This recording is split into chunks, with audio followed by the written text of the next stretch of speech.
Hi guys, welcome back to another episode of Sin and Tonic. Today's story is that of Gary Allen. Let me tell you, there are quite a few moments of like, what? So what? I said, who? Watch out for the vein, guys, in certain parts of this one. That's all I can say. Okay, let's go. Sin and Tonic! Today's story is taking us north and south. North and south. We're going to start up north, and then we're going to come down south. I think all is okay. Yes, I've just looked. It is down south. So we're going up north and then down south and along. Always lovely when these people spread themselves about the country and the place. On the 26th of October in 1997, the body of 29-year-old Samantha Class was found in the Humber estuary. We're up north. It's near Hull. She was found by 3 schoolgirls. Always terrible when whoever finds the body, but schoolgirls, I don't know how old, but just awful. And her body was partially submerged in the water. She had sustained 33 separate injuries. She had broken ribs, she had internal bleeding. The autopsy showed that she had been beaten and then she had been strangled to death. It also showed that her body, once she had passed away, had been driven over by a car. Right, that rage, that's a lot of rage, isn't it? That's the first thing that came to my mind was someone is angry. Something else that the autopsy found was semen. Grim, but it did. So even though she was partially submerged, that they did manage to collect a sample. They put that sample through the database. What a job, working with all the fluids and stuff. I've just suddenly thought, not that wouldn't be my favourite thing. Oh, I'm just thinking of like the smells and they must have all been wearing masks long before COVID. However, there was no matchy in the database, so whoever had possibly committed the crime was not in the system. Samantha had 3 children. She had left that night on the 25th of October to go to work. She was a sex worker. She left her children with babysitters and then she was never seen again. And really sadly and quite quickly, her case went cold with no match in the database. The fact that her body had been partially submerged in the water as well. It was just, yeah, there were no leads. And then it's getting spicy early on, this one is.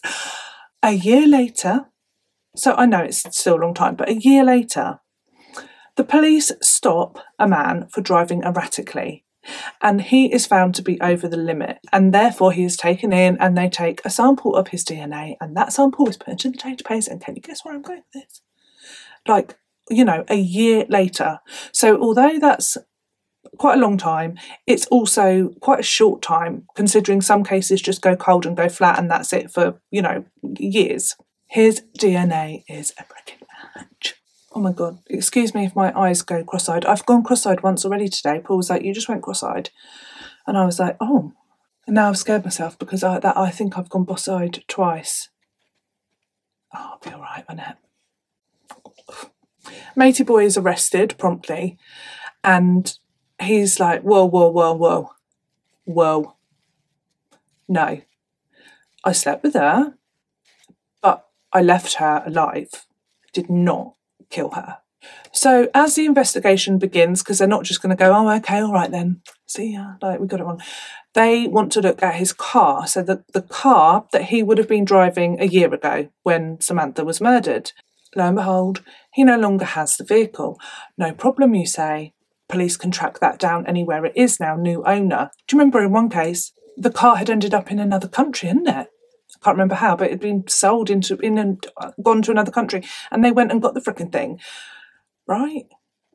But no, because fella has scrapped it. He said that he was desperate for cash. He really needed the money, so he scrapped it a couple of days after the murder. Oh, just so you know, I think you get about, well, we scrapped a car once, like 40 quid. That was a while ago. Well, this was a while ago. 40 quid or something like that for scrapping a car. He would have got, that doesn't make sense. Right, so who is the guy? This guy is Gary Allen. I don't know why I was keeping his name like a secret. I mean, it's in the title of the video. Is it? Am I going to put it in? Probably. Like withholding it, like it's a who's this guy? Tantalising. He was born in 1974 in Yorkshire. Up north. And this is where this case is slightly different to other cases. I think that I have covered some cases like this, but this is, it's out there because as a child, at 8 years old, he was referred to a psychiatrist. Oh, that's not too unusual, I hear you say, you know, we've had that before. But normally in these cases, there are other things at play, like abuse, terrible things that are happening to these kids in their childhood that make them these angry. This is really a nature nurture one. I love that. I don't think of it as a debate because I think it's both. I really do think it's both. I don't think it's like it is one or the other. I think they both have to happen, don't they? I think people are born a certain way with certain tendencies. Of course they are. We're all born with things, like we're all born away. We're not all born exactly the same. We're all born with how we are going to be to an extent. But then however you are brought up and raised is either going to tap into, especially I'm talking about psychopaths. So if you're born with tendencies and then you're raised in a horrific, horrible, abusive environment, or you witness horrible abuse, it might unlock it, you know? It doesn't always, but there are people where those two things come together and it's like, whoa, look at them go, off they go. And often, and this is why I think it's different, often there isn't much intervention. So sometimes I'm reading cases and I'm like, oh, he's just like killing animals, setting fire to his bedroom, you know, he stabbed someone in the hand with a fork and nothing happens. You just think, what? Really? We're just okay with this, are we? But there's no support in place, there's not enough funding, and lots of things go under the radar, especially back in the day as well. It was just like, oh, he's weird. In this case, his parents, Gary's parents, were really trying to get him the help that he needed because it was very obvious that something was wrong and there was no abuse going on in the family and things like that. And it does sound horrific, and I feel for his parents because he was incredibly violent. It was uncontrollable, and he was often hurting siblings and other children, like badly. He was also an early fire starter. Another terrifying thing, can you imagine? He is ticking some serious boxes for potential serial killer here. Between 1982 and 1983, he spent some time in a psychiatric facility for children. At that point, his behaviour was too much for his parents to handle and he needed professional intervention. Even in the psychiatric unit, the staff were, I'm surprised, I'm not sure if that's the right word, but they noted his quite, off the chart behaviour. And again, in this unit, his violence towards the other children was just whoa. At one point, and I think his violence was life-threatening from an early age, I do. At one point, he was living with a foster family and he strangled their 14-year-old son. So very violent. He didn't kill him, but it was a very serious attack. As the years went on, he just increased, the violence carried on. He joined the army as soon as he could. He was violent in the army as well. And then at one point he attacked a friend with a knife. He broke someone's fingers when he thought they'd vandalised his car. He was just, it was on a roll. Standard practice, violence. Look at the hands, still going. And through these years, he developed a very rageful dislike for women, especially prostitutes. And so in 2000, Alan goes on trial for the murder of Samantha Class. They've got his semen. I hate that word, but, I have to use it. I was going to say suggestions in the comments, but they're naughty. Also, the fact that a couple of days after her murder, he scrapped his car conveniently. Now, the jury found him not guilty. And everybody was incredibly shocked. But I wasn't so shocked when I heard that. I'm only shocked because I know what happened. really. Like, you know, hindsight's a great thing, isn't it? But I think, aren't you told, like, beyond a reasonable doubt? Now, he said, yeah, my semen was there because I had sex with her. She's a sex worker and I saw her that night, and I may well have been her last client, I don't know. So that was his story, that was what he said, and that could be completely true. And you don't want to send an innocent man to prison for life, let's be real. Also, he was quite convincing, I think, you know, with the car story. He was like, I needed money and I needed it quickly. I owed people money. Granted, it was probably not a lot of money, but that could also, you know, not everyone's the sharpest tool in the box. He could have been a bit stupid. He could have been that desperate for a few quid. That's what he did. I'm not sure what's occurring, but my hair's gone static. Where's the electricity coming from?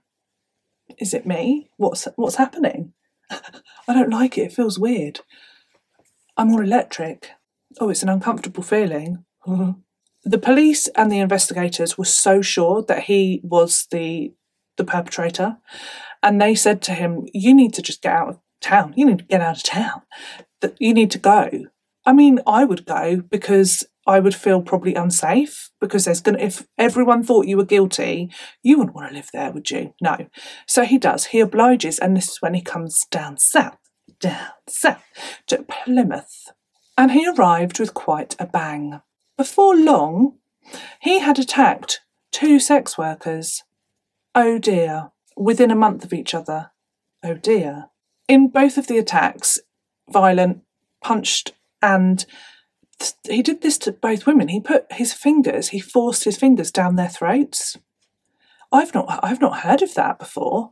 Like it's just, that's weird, isn't it? But ow. In the first attack, a passing lorry driver sees the attack, and I mean, how brazen. He's just in public, out and about in public, and then he just attacks this woman like that. And luckily, this passing lorry driver, he calls the police and they intervene, and he's, what's the word? Intercepted. That's not the word I'm looking for. Interrupted. Interrupted. I think I've gone mad. How many times have my eyes gone boss-eyed? Second woman, same thing. He's interrupted, this time by a passing dog handler. What? I don't mean that. Police dog handler.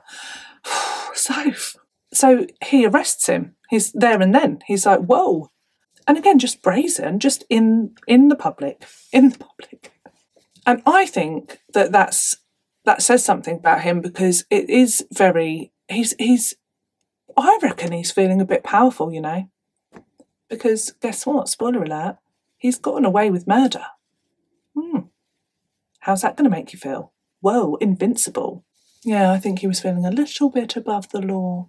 This time not so lucky though, because he was arrested by a police officer who witnessed the attack, and he went to trial and he got 5 years. Thank you, please. But get this, I've not heard of this before either. Well, I have, but not to this extent. He was so badly behaved in prison that he doubled his sentence. He just kept on getting time on for being bad. So what? Like, do you know what I mean? So he got sentenced to 5 years, and how often is it like, 5 years came out into all that business? No, doubled the sentence because he was such a terror. Such a terror. I know this can't happen, right? But sometimes, do you not just sometimes just think in your little head that why can't they just use a bit of common sense? Like, this one's a real bad egg. Should we just not bother? Should we just keep him for like long term? Yeah? Do you know what I mean? Can you imagine? But wouldn't it, sometimes I just think a bit of common sense. I know we're all about rehabilitation, that's the point, but it does. Sometimes I think it's just beyond that. And he's very dangerous. He has no impulse control. He's got loads of psychopathic, like loads of traits. I think I looked them up. Hang on, did I make a list? Right, so I did. He had no impulse control. He seemed to never think ahead about any possible consequences for his actions. That's terrifying in itself. But then also, psychopaths fail to learn from their experiences. So it's okay, like, not seeing the consequences for your actions, that's scary, isn't it? Because most people would think, if I do that, that will happen, this will happen, I'm not going to do it, or I'm going to take the chance, or whatever. But to have that trait, but then also to never learn from your past experiences, difficult. And that makes rehabilitation almost impossible. That's what I mean, common sense, like, you know, ticking all these boxes. He's a ticking time bomb. How often do people say, like when they've interviewed people that do these things, yeah, like, oh, it was only a matter of time. It's only a matter of time. Just, no, don't let them out. Just, there's got to be like some person that can just be, how many of these little boxes are we ticking? Oh, all of them? No. He was released, and this plays into even more what I just said. He was released in 2010, and he had to regularly see a probation officer, weekly, I imagine, for a meeting, and they chat and they help them and stuff. So in these meetings, he divulged his very deep hatred for women and his really dark fantasies about what he would want to do to them. Send him back. Send him back. Not ready, bye. It was a complex sort of kind of feeling with the prostitute thing, because he would see prostitutes. So he was using their services, but he hated them a lot. He admitted to attacking the women in Plymouth, and he said, I wanted to hurt them. He was very forthcoming with how he felt and what he wanted to do and how he felt towards women, especially sex workers. All of his fantasies involved harming them. He wanted to frighten them. He wanted them to know that they were going to die. What happens next, I think, is wow. So the police in the area were incredibly worried about him and the safety of women in the area. They began an undercover operation called Operation Misty. And this is no joke, it went on for 2 years, and there was quite a few, I think it was maybe 5 or 6 undercover police officers, some men, some women, and they all had backstories and things like that. They surrounded him, so he got housed in a hostel, and this undercover world was just kind of built up around him. That is something out of a movie, isn't it? All these people, do you know, oh my gosh, it's like the Truman Show. For him, he's just like a character. He's just going along, he doesn't even know. They befriend him, and the whole idea is that they want him to admit that he murdered Samantha Class. They want to get him. And so eventually, in February of 2011, he actually did. He did admit that he had killed Samantha Class. Well, he said that night he was driving around looking for a prostitute, and he came across her. And he made up some rubbish story that's not true. Something about she was going to claim that he'd raped her and go to the police, as if. And yeah, so he strangled her, and he made it seem like it was her fault basically, but he did admit to doing it. However, before 2003 in this country, there was something called double jeopardy. So if you had been tried for a case before and found innocent, you could not be tried again for the same case. Now, I always thought, oh yeah, surely if there was new evidence. No, the rule was, even with fresh evidence, no. Isn't that unbelievable? I think that's a very stupid rule. Whoever made that up? But what if we actually, we find conclusive proof that that person did do it? No. Can't try him again. What? Whoa! That had me. I was kept on having to Google that, because I was like, are you sure? Right. So anyway, after 2003, amendment came in. So, but even then, it wasn't straightforward. It was a very lengthy process that you would have to go to retry somebody that's already been tried for that crime. So it wasn't simple. So you had to have a substantial amount of new evidence. The process was a lengthy one, like I said, and it's still going on here. 2018 we're at now. He moves back to Rotherham, and the police undercover investigation is over. It's over now because they have the confession. That's what they needed, and that's now part of the evidence going to be, put forward for a retrial. But they're still working away. They're still trying to get more, I think. It needs to be substantial, although I think that is quite substantial. What do I know? And this is when he meets 48-year-old Alena Grlakova. She is originally from Slovakia, moved over here with her husband and her 4 children. They fell on hard times. She sadly fell into drug addiction, alcoholism, and then she became a prostitute to fund her habit. Her 4 children and her husband moved back to Slovakia. Really tragic tale for Alena. Alena and Alan, they strike up a friendship. One day, she goes to his flat, thinking that they're friends, and he records their interaction. I heard some of it. You can find it on YouTube, and it's very odd. I think it's very odd. He sounds almost frightened. He's desperate for her to go. He wants her to go. So he's absolutely livid that she has come to his flat. He's shouting at her, screaming at her, and I feel like he's a bit frightened or a bit desperate for her to leave. Who knows why? Maybe he's like, he doesn't want to hurt her. Maybe he's, she's massively encroached on his private space and that's really made him angry. I'm not sure. We don't know. He even says to her, if you knock on my door again, I'm going to knock you out. Like he says that. He says that a few times. If you come here again, I'm going to punch you in the face. She's off her rocker. She's on something, you can tell. Also, why is he recording it? Not sure on that. Not sure. Weird. But anyhow, he did. And then she does go. She goes to a local pub and then she returns to Alan's flat. Bad choice. And she is never seen alive again. And I've just had another little thought. Me for Prime Minister, please. Why can't offenders like that have been massive, 8 years old psychiatrist, look at the whole history, right? Look at the whole history. I love that when they're like, oh, you can't tell them in court about other things that they've done. Why? I know why, but really, it does sometimes. Like common sense. Every now and then, bit of common sense. But why can't offenders like this guy, Alan, why can't they just have a tag on? If he had a tag on at all times, just why not? Why can't you put a tag on somebody for forever? If they've, heinous crimes, why can't we do that? Why? I don't get it. Because if he had a little taggy on, make it a bit more comfortable if you fancy, if it's going to be on forever, I don't care. But if he had something like that, do you think he would, maybe they wouldn't care. Maybe they'd just be, whatever.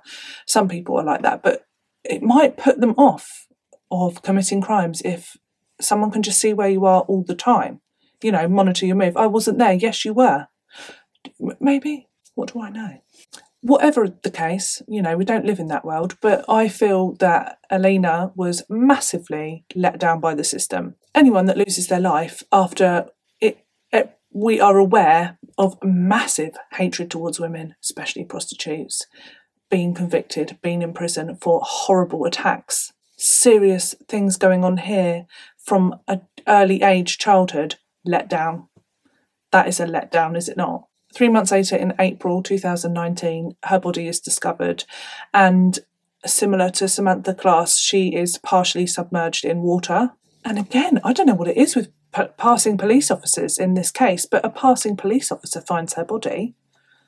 They're out and about, aren't they? Makes a change from dog walkers. He said he recognised instantly the smell of decomposing flesh. Alena was found naked from the waist down. She had rocks on her back to suggest that whoever had put her there was trying to sort of keep her submerged and weigh her down. And the autopsy showed that she had also been strangled.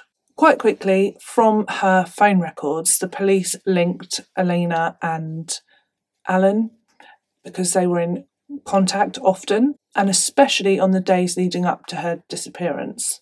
And by following his movements on the day that she disappeared, and afterwards, on CCTV, they found that he had gone to the dump site where her body had been dumped. He had also purchased some suspicious items, bleach, bags, things like that. And crucially, CCTV also showed that Alena had entered his flat that day. You know, the whole comings and goings and then the comings again. With not only the confession, but with this new evidence and this new case, Alan's previous conviction was squashed. No, his acquittal was squashed. That's what I mean.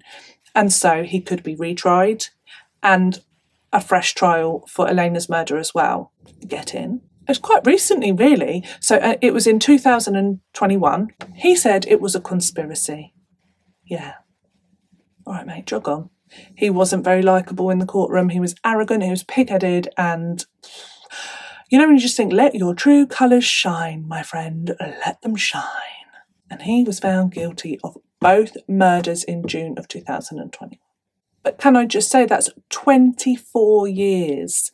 24 years after Samantha's murder.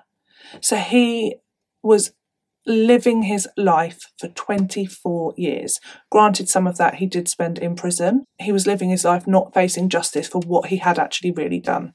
And if he had been, he wouldn't have killed.